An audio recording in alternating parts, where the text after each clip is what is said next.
सुप्रभात प्यारे छात्रों, मैं सावित्रीबाई फुले पर्यावरण एवं शिक्षण संस्थान के अंतर्गत बीएड द्वितीय वर्ष तथा बीए बीएड और बीएससी बीएड 4th ईयर के प्रथम प्रश्न पत्र ज्ञान एवं पाठ्यक्रम की तृतीय इकाई से अध्ययन करवा रही हूँ, जिसमें आज हमारा टॉपिक है लोकतंत्र।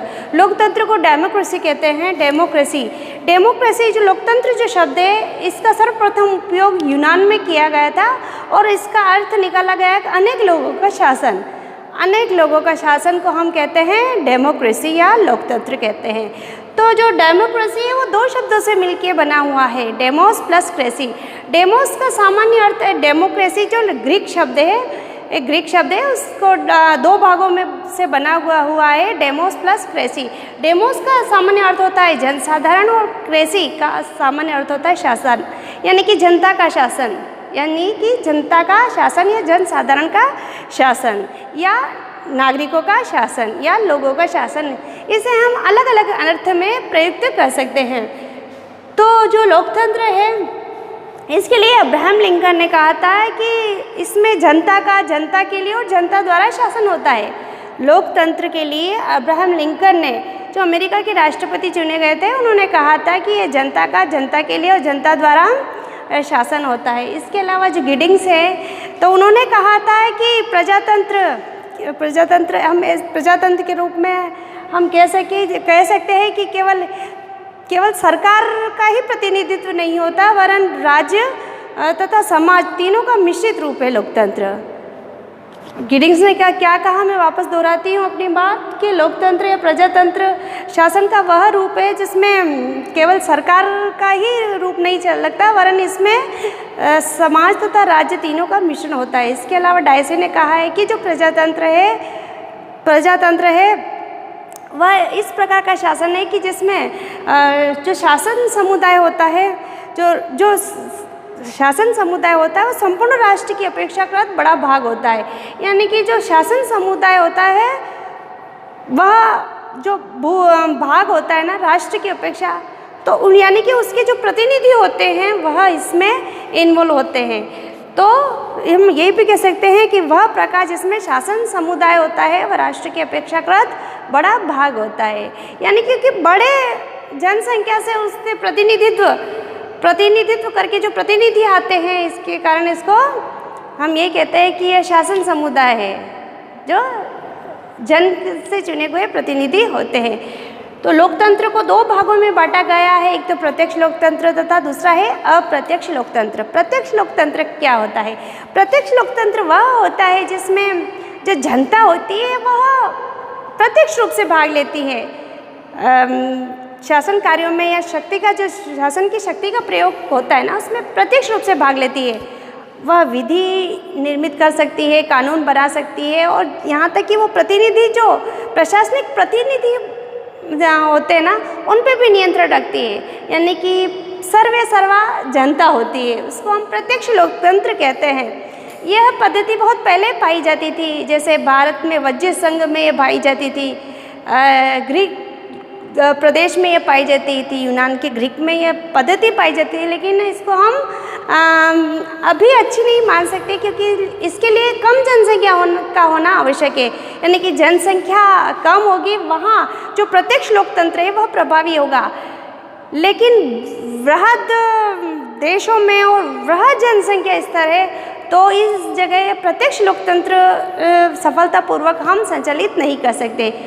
इसलिए अभी के हालात को देखते हुए हम कह सकते हैं कि प्रत्यक्ष लोकतंत्र हावी नहीं हो सकता, और इसका दूसरा रूप है अप्रत्यक्ष लोकतंत्र। अप्रत्यक्ष लोकतंत्र वह होता है जहां जनता प्रत्यक्ष रूप से शासन के कार्यों में भाग नहीं लेती है, वरन अप्रत्यक्ष रूप से भाग लेती है। यानी कि जनता कुछ अपने प्रतिनिधि का चयन करती है, यानी कि चुनाव प्रक्रिया होती है, मतदान प्रक्रिया होती है, इसमें जनता के चुने हुए प्रतिनिधि आके शासन कार्यों में भाग लेते हैं, और वो बहुसंख्यक होते हैं। यानी कि वह संपूर्ण राष्ट्र का या बहुत सारी जनसंख्या का प्रतिनिधित्व करते हैं। यानी कि पूरे देश में जो चयनित प्रतिनिधि आते हैं, मतदान द्वारा चयन किए गए प्रतिनिधि आते हैं, वही शासन कार्यों में भाग लेते हैं, नीति निर्माण करते हैं, नीति निर्धारण करते हैं, और वह जनता के सुख कल्याण के लिए ही कार्य करते हैं। इसलिए हम इसके दो रूप मान सकते हैं और आज हम कह सकते हैं कि जो अप्रत्यक्ष लोकतंत्र है वही सर्वाधिक प्रभावी होता है, क्योंकि इसमें जनता के जो प्रतिनिधि आते हैं वह जन कल्याण की भावना से जुड़े हुए होते हैं। अब मैं आज आपको बताऊंगी कि लोकतंत्र के गुण क्या है। तो लोकतंत्र का सर्वप्रमुख गुण यही है कि जन कल्याण की भावना होना, यानी कि लोकतंत्र तभी सफल हो सकता है जब लोगों में जन कल्याण की भावना होगी। यानी कि जो चयनित प्रतिनिधि है, जिसको मतदान प्रक्रिया के माध्यम से स्वयं जनता ने चयन किया है और वह शासन की शक्ति का उपयोग कर रहे हैं, तो उनमें जन कल्याण की भावना ज़्यादा होनी चाहिए, क्योंकि वह जनता से चुने हुए प्रतिनिधि होते हैं। जनता की जो आवश्यकता है, जनता की जो इच्छाएं हैं, जनता की जो भावनाएं हैं, वह उनको अच्छी तरह से जानते हैं, क्योंकि वह स्वयं भुगत भोगी होते हैं, स्वयं समाज से, जनता से जुड़े हुए होते हैं। तो जनता स्वयं उनका निर्धारण करती है और चयन करके राष्ट्र की सत्ता शक्ति की बागडोर उनके हाथ में सौंपती है। तो इन लोगों में जन कल्याण की भावना होती है। इसी कारण लोकतंत्र का सर्वप्रमुख गुण है कि उसमें जन कल्याण की भावना अवश्य ही निहित होगी। दूसरा है हमारा सर्वाधिक कार्यकुशल। बहुत सारे शासन है, जैसे राजतंत्र है, फासिस्ट है, यानी कि तानाशाही शासन है, सैनिक तंत्र है। तो ये जो शासन है, इन सबसे अच्छा जो शासन माना जाता है वह लोकतंत्र माना जाता है, क्योंकि लोगों का शासन होता है। तो वहाँ सर्वाधिक कार्यकुशल शासन होगा, क्योंकि जनता स्वतंत्र होती है। अपने जो प्रतिनिधि का उन्होंने चयन किया, तो चयन करने में भी उनको स्वतंत्रता मिलती है। अगर चयनित प्रतिनिधि जब शक्ति का उपयोग करते हैं और जनता के कल्याण की भावना उसमें नहीं रहती है और वह स्वयं अपना कोटा अपने लिए कार्य करने लगते हैं, तो जनता के पास इतनी शक्ति होती है कि वह उसको खदेड़ के वापस उनको निकाल देवे। यानी कि जो समय सीमा होती है 5 वर्ष के लिए, अगर 5 वर्ष ने उन्होंने जनता के अनुकूल कार्य नहीं किया, तो जनता में वह शक्ति होती है कि जनता उनको अगली बार मतदान नहीं देगी और उनको जो चयनित प्रतिनिधि है उनको हारने के लिए बाध्य होना पड़ेगा। इसलिए ये जो सर्वाधिक कार्यकुशल जो शासन होता है, इसमें जनता पूर्ण रूप से स्वतंत्र होती है अपने प्रतिनिधियों का चयन करने में और अपनी जो आवश्यकताएं हैं, जो अपनी इच्छाएं हैं, जो राहत कार्य, तो इनको देख के ही उसके प्रतिनिधि को चलना पड़ता है।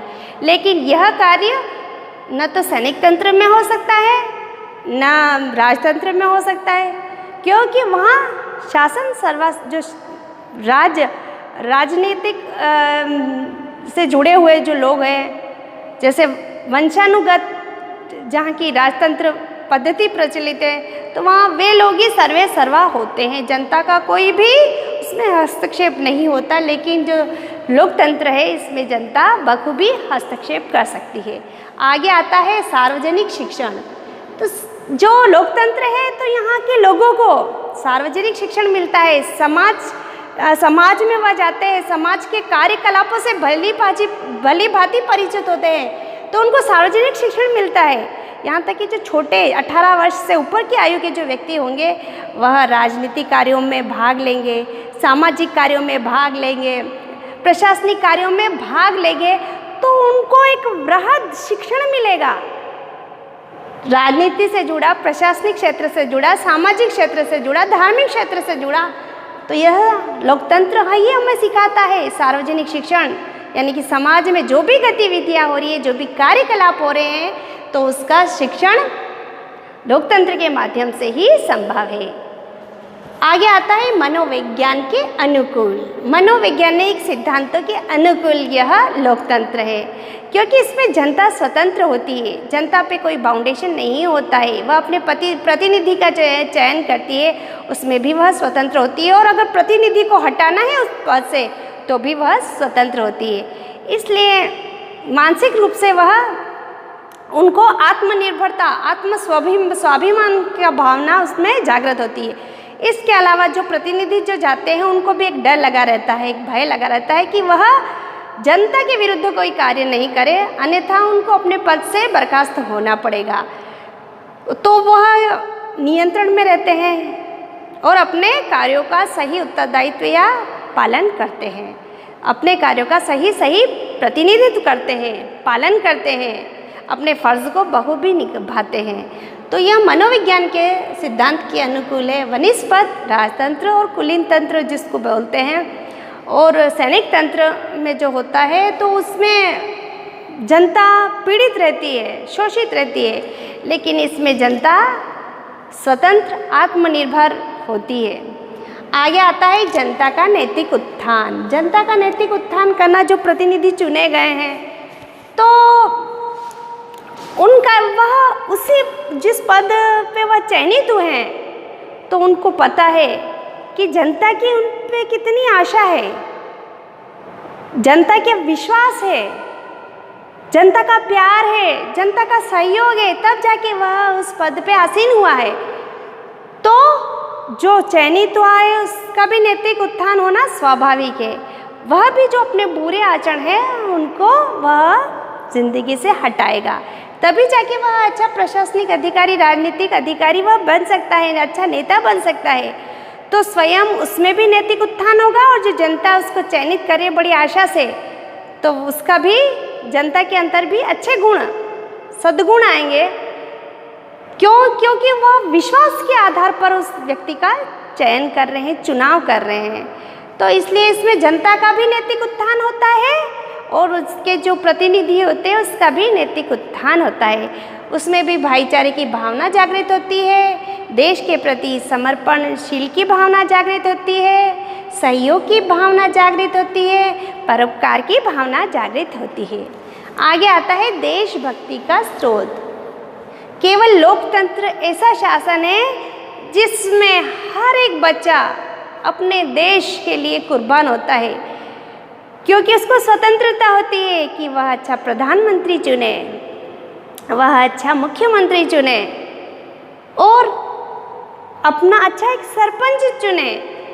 तो जो देशभक्ति है कि वह उसके देश को भलाई को लेकर ही चलता है कि मेरे देश का ऐसा विकास हो, मेरा देश भी विश्व गुरु बने, मेरा देश भी वैसा बने, नंबर 1 जो बने मेरा देश, मेरे देश का नाम हो, उसका गुणगान हो, तकनीकी में, शिक्षा में, उद्योगों में, कृषि में, व्यवसाय में मेरा देश नंबर 1 आए।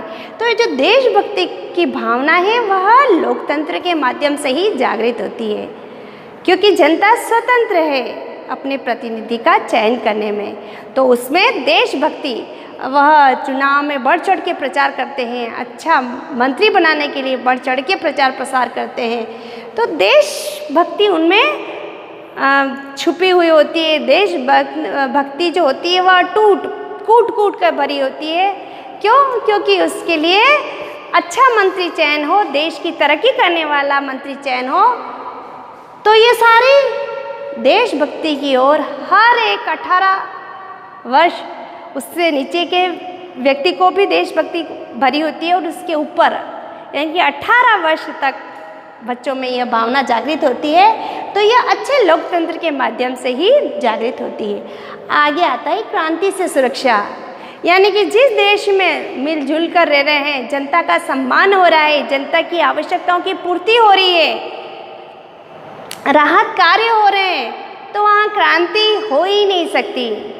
जिस देश में जनता की नहीं सुनी जाती है, केवल राजा महाराजा राजतंत्र यह महत्वपूर्ण होते हैं, वहाँ जनता की आवाज़ नहीं होती, वहाँ क्रांति अवश्य होती है। लेकिन जिस देश में लोकतंत्र शासन है वहाँ क्रांति नहीं हो सकती। क्रांति से सुरक्षा मिलती है, क्योंकि जनता स्वयं अपने प्रतिनिधि चयन करती है और उसको बर्खास्त भी या पद से हटा भी सकती है।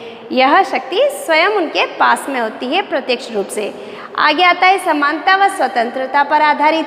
समानता यानी कि सभी, यहाँ पे ऊंच नीच जाति पाति का भेद नहीं है, सब समान है, लड़की लड़का समान है, स्त्री पुरुष समान है, कोई भी ऊंचा नहीं है, कोई भी नीचा नहीं है, कोई भी अमीर नहीं है, कोई भी निर्धन नहीं है। तो यह समानता तथा स्वतंत्रता प्रत्यक्ष लोकतंत्र शासन में ही अवतरित होती है।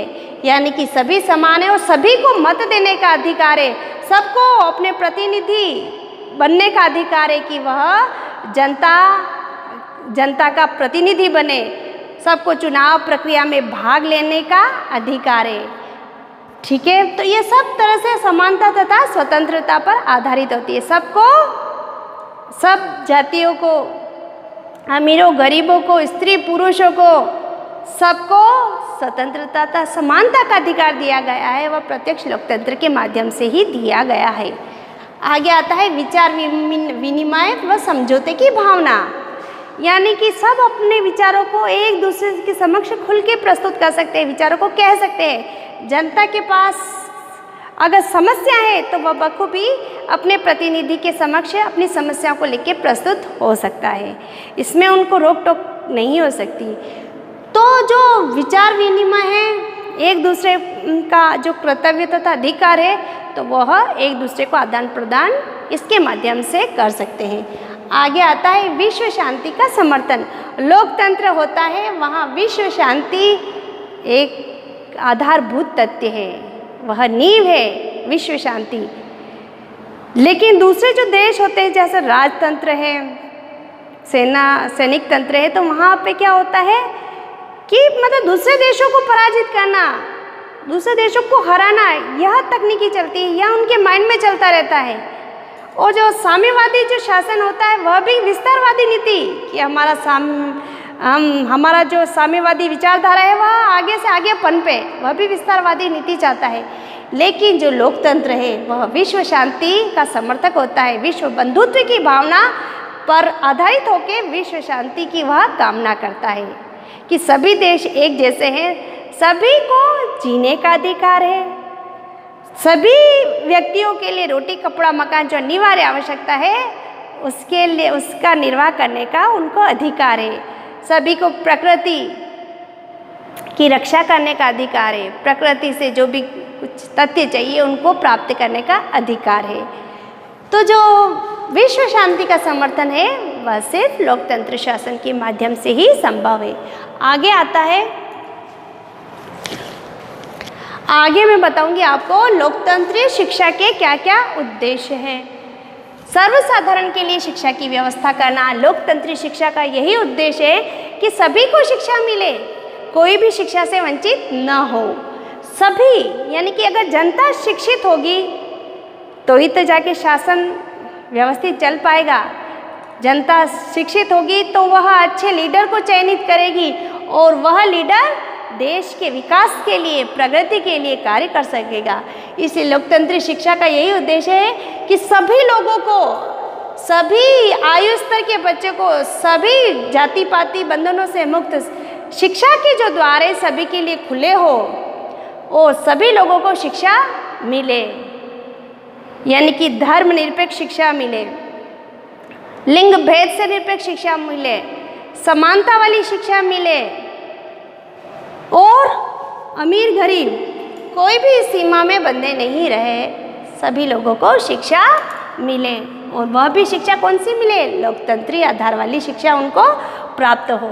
आगे आता है लोकतंत्रात्मक नागरिकता की भावना करना, यानी शिक्षा का जो मुख्य उद्देश्य है वह यही है कि लोकतंत्र की भावना का विकास करना, वह ऐसे नागरिकों को तैयार करे जो सभी समान रूप से एक दूसरे को समझे, सभी समान हैं, इस जीवन में कोई ऊंचा नीचा नहीं है, कोई बड़ा छोटा नहीं है, अमीर गरीब नहीं है। तो जो नागरिकता, लोकतंत्र नागरिकता की भावना होगी कि हमारा क्या कर्तव्य है, हमारा क्या अधिकार है, तो उसको शिक्षा के माध्यम से ही इसकी शिक्षा मिले। तो यही शिक्षा का उद्देश्य है कि लोकतंत्रात्मक नागरिकता की भावना हो।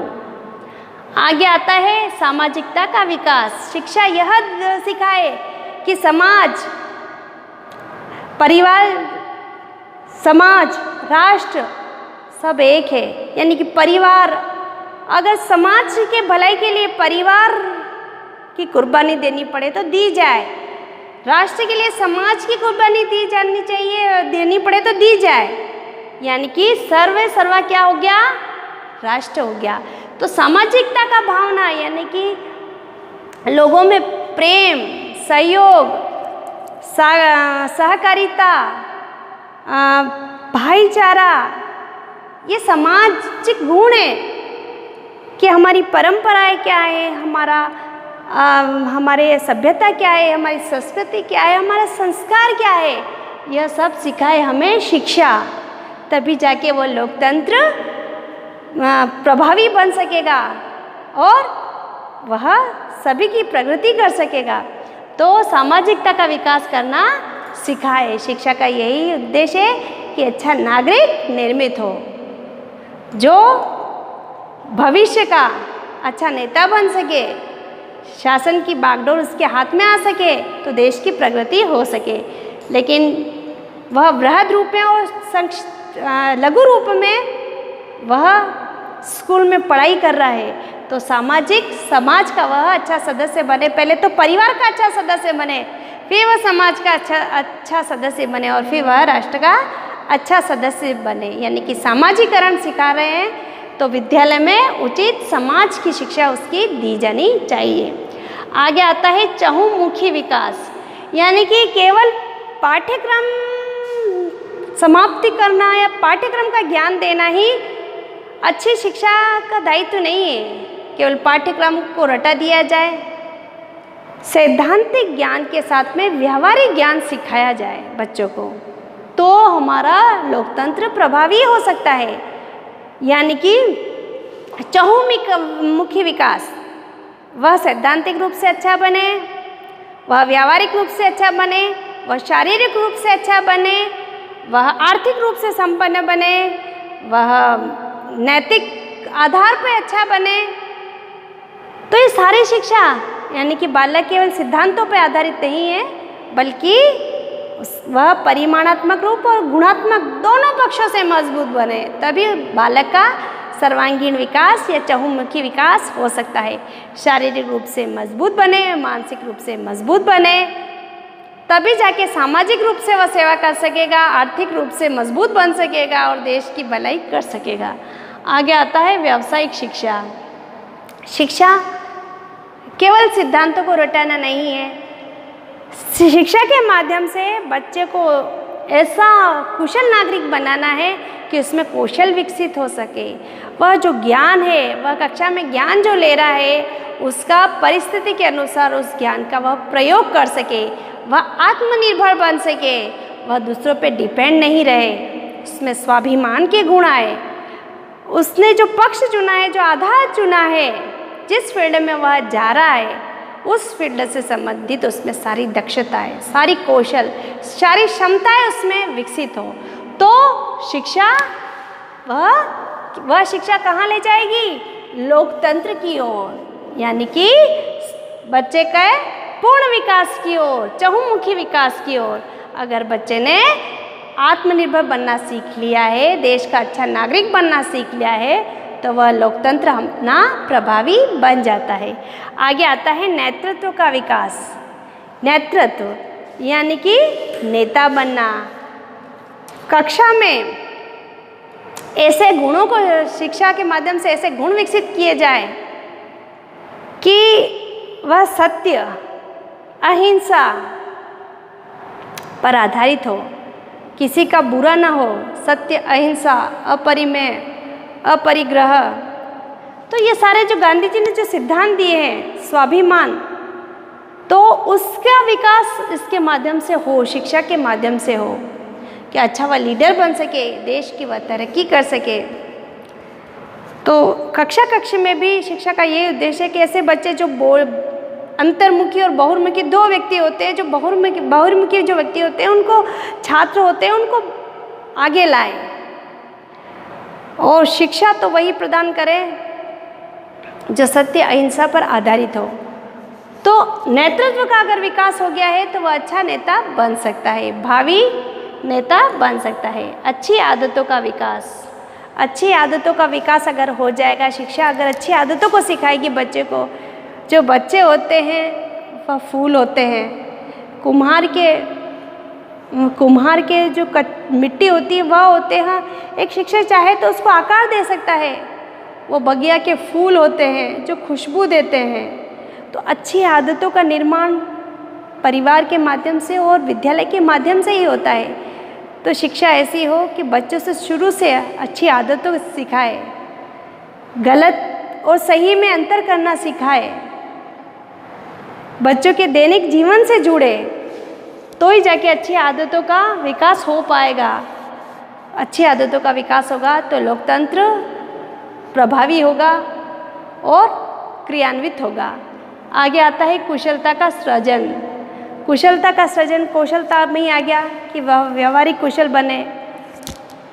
सिद्धांतों के अलावा, जैसे पाठ्यक्रम के अलावा को करिकुलम एक्टिविटी होती है उसमें वह भाग ले और वह कुशलताएं अर्जित करे जो उसके सर्वांगीण विकास के लिए ज़रूरी है। तो कुशलताएं तभी आएगी जब वह बार बार उस चीज़ का दोहराव करेगा, अभ्यास करेगा और उसको जीवन में उतारेगा, तभी एक छात्र की कुशलताएं अर्जित होगी।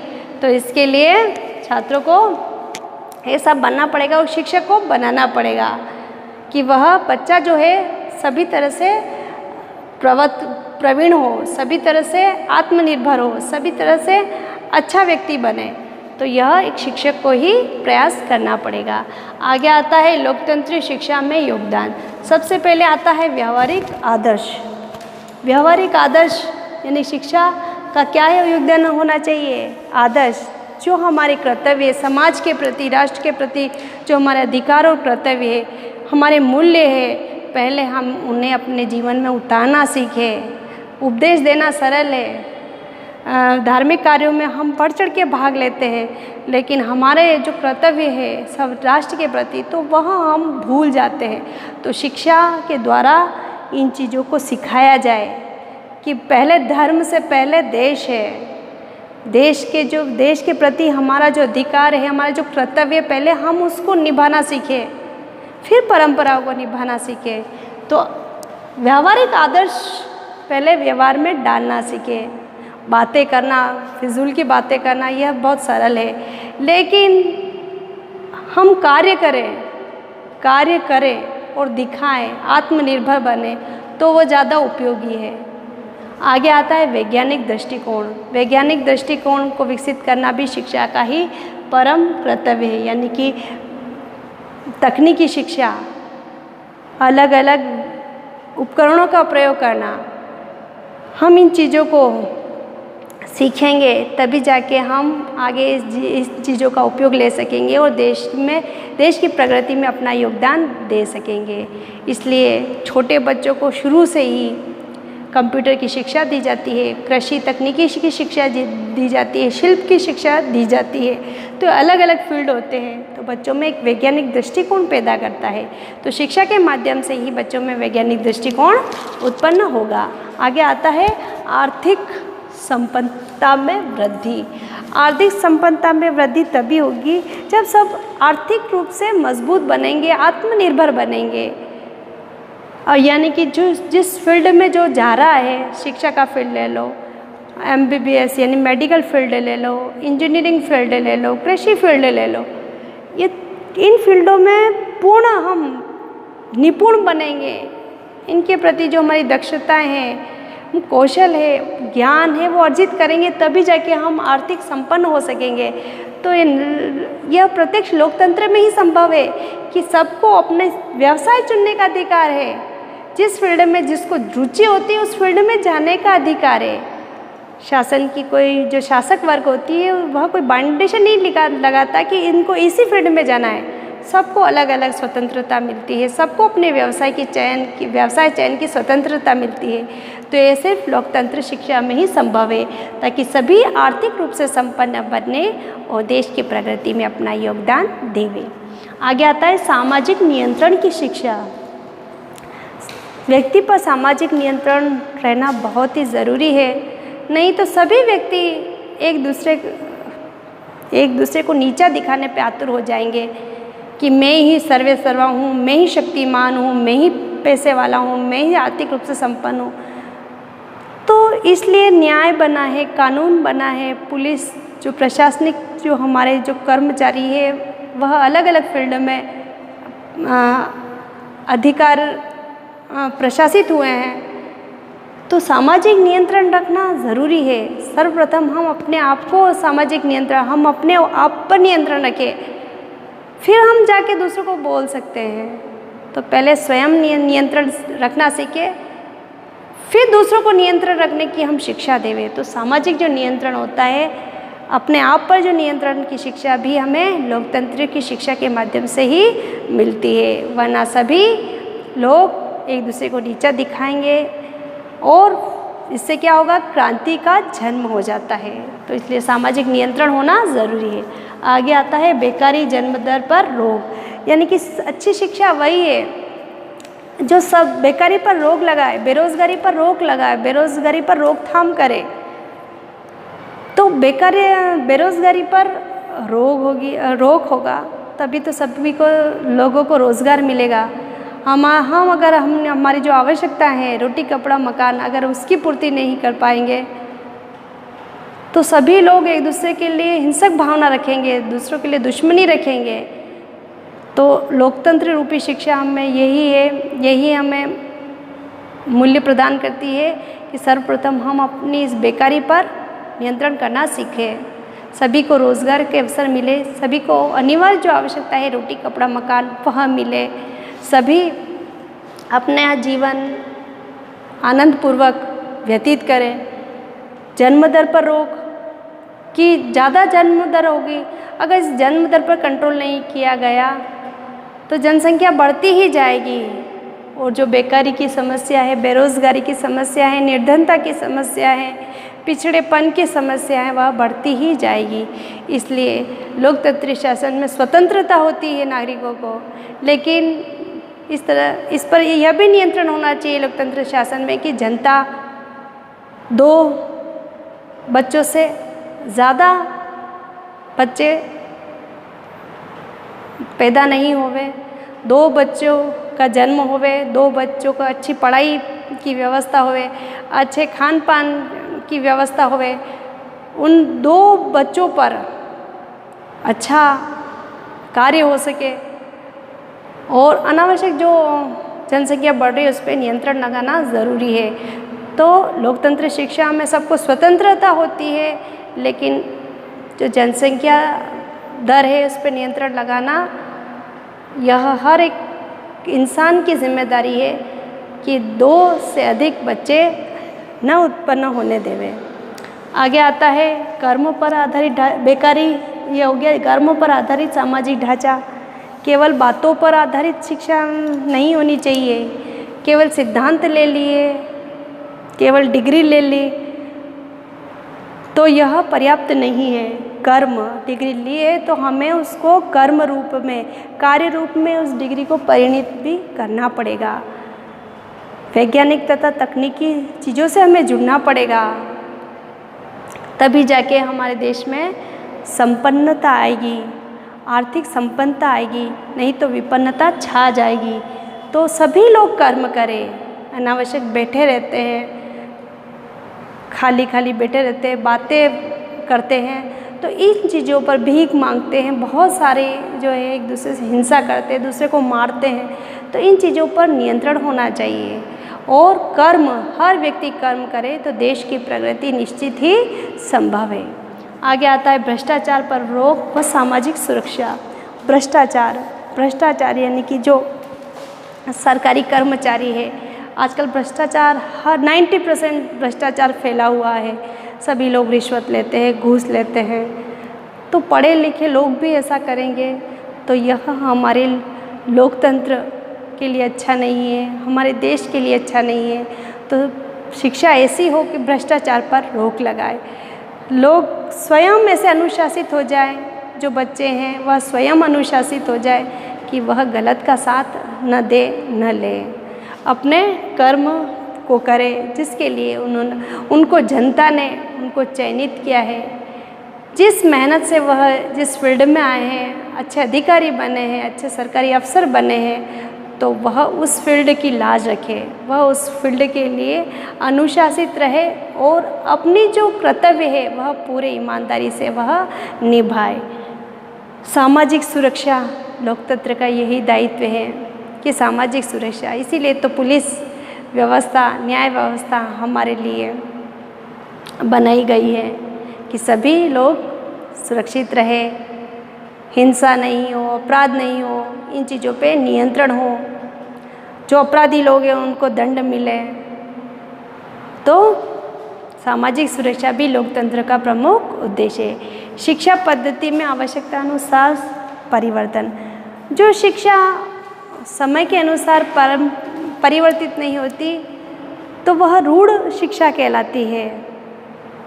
जैसे मैंने पहले भी बताया था पिछली कक्षा में कि पहले शिक्षक केंद्रीय शिक्षा थी, जिसमें शिक्षक बोलता था वही सत्य होता था, लेकिन आज हम बालक को रख के शिक्षा देते हैं। बालक की शारीरिक आवश्यकता क्या है, बालक की मानसिक आवश्यकता क्या है, बालक की आर्थिक आवश्यकता क्या है, समाज की आवश्यकता क्या है, समाज में आज क्या क्या परिवर्तन हो रहा है।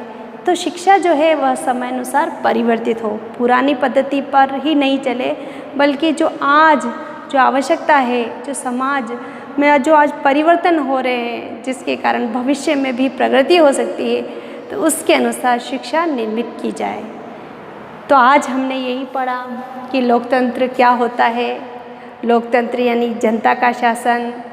जनता का शासन, जनता प्रत्यक्ष रूप से भी भाग लेती है, जिसको प्रत्यक्ष लोकतंत्र कहते हैं, और अप्रत्यक्ष लोकतंत्र जिसमें जनता प्रत्यक्ष रूप पर, प्रभुसत्ता जो जनता होती है प्रत्यक्ष रूप से भाग नहीं लेती, लेकिन अपने प्रतिनिधि का चयन करके वह शासन की शक्ति का उपयोग कर सकती है। इसी तरह से लोकतंत्र के गुण क्या क्या है। जन कल्याण की भावना होनी चाहिए। आगे आता है सर्वाधिक कार्यकुशल शासन सिर्फ लोकतंत्र में संभव है। दूसरा है सार्वजनिक शिक्षण मनोविज्ञान के अनुकूल। जनता का नैतिक उत्थान, देशभक्ति का स्रोत, क्रांति से सुरक्षा, समानता व स्वतंत्रता पर आधारित विचार विनिमय व समझौते की भावना और विश्व शांति का समर्थन, जो केवल लोकतंत्र के माध्यम से ही संभव है। इसके अलावा हमने पढ़ा कि लोकतंत्र में शिक्षा के क्या क्या उद्देश्य है। सर्वसाधारण के लिए शिक्षा की व्यवस्था करना, लोकतंत्रात्मक नागरिकता की भावना पैदा करना, सामाजिकता की भावना का विकास होना, छात्र का चहुमुखी विकास होना, व्यावसायिक कुशलता प्रदान करना, नेतृत्व का विकास करना, अच्छी आदतों का विकास करना और कुशलता का सृजन करना, ये हमारे लोकतंत्री शिक्षा के उद्देश्य के अंतर्गत निहित है। आगे आता है लोकतंत्री शिक्षा का योगदान क्या है। तो वैज्ञानिक दृष्टिकोण विकसित करना, हर छात्र में नई आधुनिक सोच विकसित करना, परंपरा वैज्ञानिक व्यवहारिक आदर्श जो कार्य रूप में परिणित हो सकते हैं, मूल्य, अधिकार, कर्तव्य, वह अपने जीवन में, अपने व्यवहार में वह उपयोग कर सके। वैज्ञानिक दृष्टिकोण यानी कि परंपरा, पिछड़ी सोच नहीं रखे, अंधविश्वास नहीं रखे, बल्कि तथ्य, आंखों से देखे कानों से सुने हुए तथ्य को ग्रहण करके वह आगे नई सोच रखे, ताकि सभी का विकास हो, आर्थिक संपन्नता में वृद्धि हो, सामाजिक नियंत्रण की शिक्षा मिले, बेकारी व जन्म दर पर रोक लगे, भ्रष्टाचार पर रोक लगे, सामाजिक सुरक्षा प्रदान हो सभी को, शिक्षा पद्धति में आवश्यकता अनुसार परिवर्तन हो। तो आज हमने यही पढ़ा। जल्द ही अगली कक्षा में मिलेंगे, तब तक के लिए धन्यवाद।